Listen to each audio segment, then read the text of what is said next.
Hello, my name is Mel, and this program is called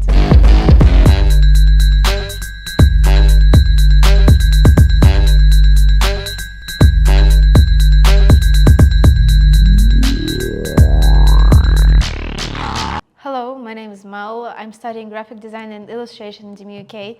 I'm also founder of Red Press and current media and publicity officer of DSU. Today we filmed an interview for you with two very interesting guests, Devica Bade and Amina Abdraimova, who are going to share their professional experience in marketing and creative advertising. My name is Amina. I'm 23 years old, and I'm working at a company called OneFit, and I'm responsible for the creative campaigns for Central Asia. This is Kazakhstan, Azerbaijan, Uzbekistan, and Kyrgyzstan. And my response is mostly creating ideas and making them effective. Hi, my name is Devica, and presently I am a lecturer here at DMUK. I teach marketing and business. Along with that, I also run my own company called Feline Capital, which is in the venture capital universe. Before this, I was a digital nomad, so I've traveled across the world with marketing and business strategic sort of solutions for a lot of my clients globally. I've worked with clients from the US, the UK, Dubai, Asia, you name it. You seem to have a really big experience. Could you please share a little bit of your experience specifically in marketing? Actually, I had like 6 years experience in marketing, and I started doing a startup with my friends. I did everything from the social networks and to like hiring people. I went to university and moved to Almaty, and I started doing a journalism, but I needed money because Almaty is an expensive city. And at the first year of university, I went to I got a job at advertising agency, and I worked as a copywriter. And I worked with like large brands called Danone, Philip Morris, Renault, and actually my work combined a lot of fields, like starting from food and cars and something like that. And but then I didn't like it, because actually when you work with the large brands, they have like guides, and you cannot like express your creativity fully. And so I moved to in-house team in online supermarket called Arbuz.kz, and I was a SMM head, but occasionally I did everything, like started from influencers, and like I did manage events for Arbuz. And then like OneFit like hunted me and I was responsible for creativity in Kazakhstan. So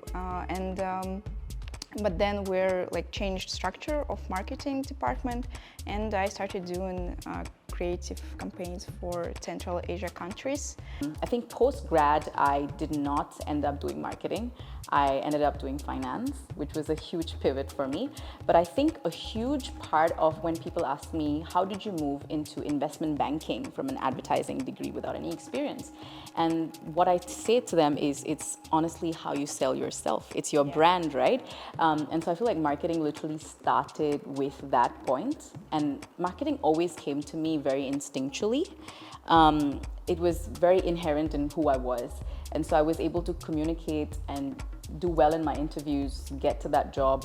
And then after that, a lot of my marketing career has been around strategy, business development, a bit of creative. So I like combining the universe of business and numbers and finance, just like you said, analytics, right? With the creative aspect. And so my experience has predominantly been in strategy. The biggest mistake that people think about marketing is that marketing is not only about the sale, it's also about the people. And as I said, it's about the building a long-term relationship with your customers. And that is why our marketing department like divides into two parts. We have a performance marketing and also brand marketing. And performance marketing, they're responsible for sales. And we have a brand team who are like doing PR, SMM, and so on. And they're not like doing sales right now, but they're doing like long-term relationship, as I said. And we're responsible for top of mind of people. Like when you are talking about the sport, you need to think of our brand, like OneFit. And that's why I think it involves the psychology and like market research, and also, as we mentioned, the like trends and updates. And you're like need to keep an eye what is happening in the world. On the example of how we launched our company in other countries, because actually I thought that the advertising is like the same everywhere like when I started doing marketing. But then when we are doing a launch in Baku in Azerbaijan, and we are faced problems that creatives that did in Kazakhstan, they didn't work in Azerbaijan. So we are starting like think why is that and what we need to do. And we're traveled to Baku, and we're research the culture, the food, and we're like doing interviews with our colleagues, and like with our we did a customer development with our potential users in order to know which values, which things they value more, like maybe family, friends. Amina's absolutely spot on when it comes to marketing. Really does revolve around people, and which is why if you see a lot of companies, and even in my clients, a lot of them still made an error, and a lot of them are really smart people running these companies, right? They're engineers. But if you ask them, have you done research? They've skipped that step. They've absolutely skipped that step, and that's disastrous for your brand. It could be, it could lead to nothing, because all your marketing burn, right? All the dollars might be going into waste if you don't understand who you are exactly targeting and what do they exactly want.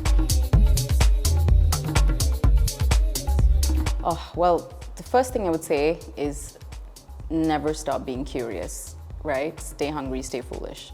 If you are not a curious person, then cultivate that curiosity. Because if you're not updated with what's happening technologically, politically, sociologically, culturally, right? You're not going to be able to be a good, solid marketer, right? So first thing is curiosity.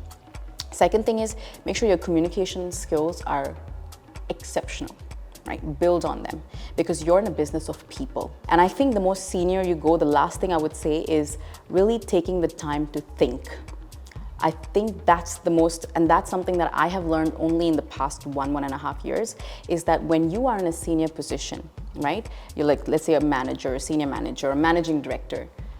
Do not try to do everything yourself. Sit back and just reflect. And in that process of thinking, strategically, you're going to come up with a lot of fun, fantastic ideas, versus if you were constantly under a simulation of what's happening, right? I would add like networking. Yeah.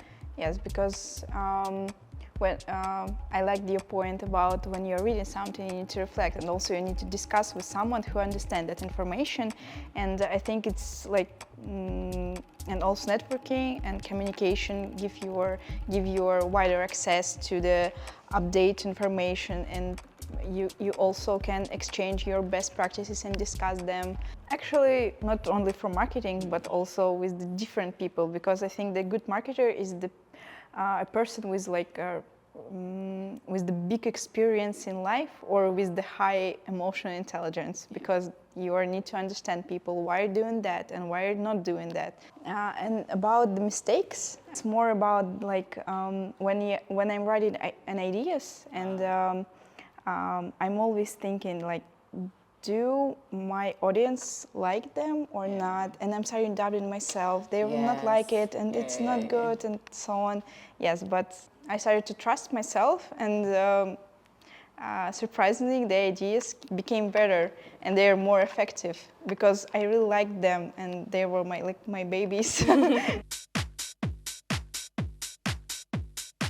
Marketing changed my life in sort of way, because I'm always checking the advertising, how how truthful the text of the advertising about the product. And I read a lot of reviews on the product before buying it, because I know that some market specialists always tell the best about the product, but it's not. Yes, and for example, and also I observe the outdoor advertising, because I'm always analyze to what extent they reach their audience and what the message they convey to, like, did they convey it correctly or not. So Could you explain that question to me again? I don't understand the question. Well, I mean, like, for example, me before I started studying in DMUK as a graphic design student, I never would have, when I was walking down the street, I would never notice some stuff about posters or maybe like billboards. Okay. And now when I go to the market, first thing I think about is, oh, this packaging just sucks. It looks so boring, and I would never buy that. But that thing, I don't need it, but I like the packaging, so I would buy that.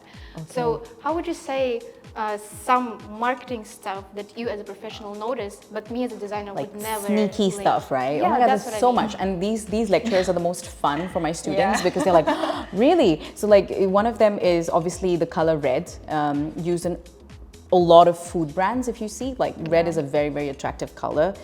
Even traditionally, women were not allowed to wear red lipsticks in a lot of banks because they felt like red lipsticks are very sexual or very promiscuous in nature, which is why it's been used in food, right? It's the color that travels the farthest. I'm sure you're design students, so you must know, right? So that's one. The other thing is the pricing, and this is why I tell you, right? Marketing is so much more than promotion. It's literally, it's as deep as pricing. It's a lot of numbers, because when you think about pricing strategies, you'll always see three kinds of pricing, right? There's always going to be the cheapest option, the most expensive option, and then somewhere in the middle there. And that middle option is basically a decoy option, right? Because it's basically pushes you from choosing the cheapest good to maybe choosing something more premium, but not the most premium, right? And so you feel like you're getting a better deal. And so you would have seen these videos on Instagram where they're like the small and the medium size of the Coke is like the same in McDonald's or whatever, right? So that's another thing. And then the whole $99.99 pricing, right? It's almost, if I say $100, like 3 digits, versus if I say like $99.99, it still gives you an effect of 2 digits. Now, a lot of these are debatable in today's time, but if you see a lot of mom and pop shops use the $99 pricing, a lot of gym memberships will have the 3-tier pricing. Color theory is used everywhere. I'd also like to ask you, what is your least favorite part of your job? Because I guess even though that you have a wide experience and a wide background, you still might have something that you don't particularly like or not looking forward when you wake up in the mornings. For me, it was the social media burnout. There was one point I was handling 3 clients, and my God, I cried. I kid you not. I used to cry every weekend. Because I'm like, man, this is terrible. Because I was working for 2 time zones, and it was terrible. That's one. The other thing would be people. As much as you're in the business of people, I think one of my professors used to say, and she still says it, her name is Loredana, she's amazing. She speaks about the job is easy, the people are not. And that's literally it. The job is easy, but the people can sometimes be a pain in the blossom. So I think that's the most difficult part. But I think every job has the margin, 10-20% that you're gonna dislike. Yeah, I think that I agree with the point about the people and about the communication with people in the marketing sphere, because it is always the different view on your idea, and everyone trying to explain that your idea sucks or I don't know. Yeah, and you are need to prove that your idea is good and your idea is the best. So that is why I quit from the agencies and I went to in-house team, because you don't need to prove that your idea is good. Yeah, and that's why one more tip I would say is you have to learn to fight for your ideas. Yeah. Nobody's gonna do that for you. There is no knight in shining armor that's gonna come and say, oh, you know what, Devica's ideas are brilliant. Nobody's gonna do that. In fact, people are gonna be the first one to shoot down ideas, right? So make sure you're prepared with solid data, solid understanding of what you're saying, who you're saying it to, and really, really learn to stand up for what you truly believe in. Because otherwise, especially in the agency structure, it's so easy to doubt yourself, right? But if you really have a feeling that something's going to work and you have data for it, fight for it. Especially data. Yes, but as a consultant, you need to understand that there's a lot of emotions that you have to manage. Like if she's the CEO of the company, I cannot tell her like, I know your product better than you. That's not the right way, right? Because I'm breaching stakeholder management then. So make sure your emotions are in check and that your work is good, but you are also drawing boundaries between your client and yourself. It's difficult when you're an emotional person and also you're working in marketing. You're gonna cry a lot, that's all. Yeah. Take marketing like you would take a finance degree. Give it the same level of seriousness. Because I feel like a lot of it has watered down. Like a lot of my students, and I tell them like, you think marketing is easy? You see the competition outside? Everybody's trying to do marketing. Psychology students get into it, engineering students get into it, management students get into it. Now they know that the top positions pay well. Like if you're in a good place in marketing, it can pay you exceptionally well. And so what that does is it attracts all people from everywhere, and everybody has a streak of creativity. I guarantee you all of us have brilliant ideas right now, but what separates each of us is our style of execution, right? How I do something better than maybe somebody else. And so I say like, make sure you don't take it lightly. Make sure you have a beautiful positioning for yourself as a person, who you are. And Joe Rogan says this, he says, your niche is you. Right? What makes you you? Like she and I could have the same amount of knowledge right now, but her positioning might be completely different versus my positioning, right? We might not even be competing in the same markets. And I think that's the beauty of marketing as an industry is invest in yourself, develop yourself, understand who you are, and really, really create a positioning for yourself. So you don't have to feel threatened by anybody else in the industry, because you know what you can bring to the table, and that will only come from experience. So don't be afraid to go out there, do internships, get the jobs. Don't forget that the more you do and the more experience you get. So yes, and it will help you in future. And also trust your ideas, fight for your ideas.